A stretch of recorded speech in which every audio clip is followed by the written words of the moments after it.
শ্রী শ্রীমৎ 108 স্বামী দয়ানন্দ অবধূত গুরু মহারাজের কেন্দ্রীয় সমাধি মন্দির বাংলাদেশের বরিশাল জেলার উজিরপুরের 4 নং ওয়ার্ডে অবস্থিত উকিলবাড়ি নামে পরিচিত এই মন্দিরটি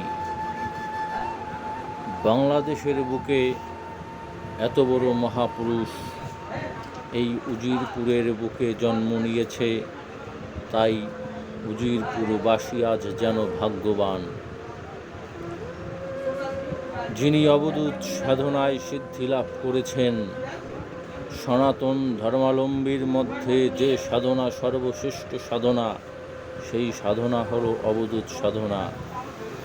যুগের পর যুগ, বছরের পর বছর বিভিন্ন পরীক্ষা নিরীক্ষার মাধ্যমে উত্তীর্ণ হয়ে যে সাধনায় সিদ্ধি লাভ করে, সেই সাধনাটি হলো অবধূত সাধনা।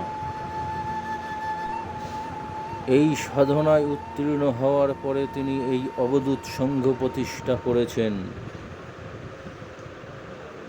গুরু ব্রহ্মা, গুরু শ্যাম, গুরু শিব, গুরু রাম এই নাম তিনি সৃষ্টি করেছেন।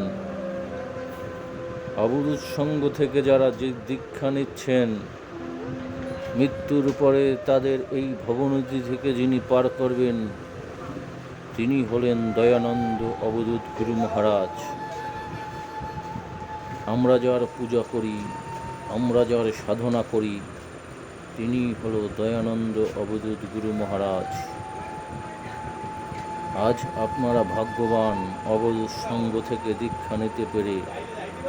আপনি যেখান থেকে দীক্ষা নিচ্ছেন না কেন, যে দীক্ষাদাতার কাছ থেকেই দীক্ষা নিচ্ছেন না কেন, কিন্তু পূজা আপনাকে দয়ানন্দ গুরু মহারাজই করতে হবে, সাধনা আপনার তারই করতে হবে, কারণ তিনিই তো উদ্ধার করবেন।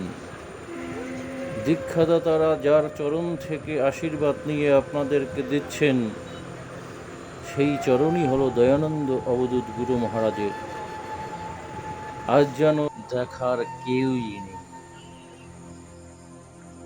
খুব উৎকণ্ঠা নিয়ে বলতে হচ্ছে, যিনি আপনাদের উদ্ধার করবেন, তার জন্মস্থান ও সমাধি মন্দির এই উজিরপুরের ভূমিটি অবহেলিত অবস্থায় পড়ে রয়েছে, যেন দেখার কেউ নেই।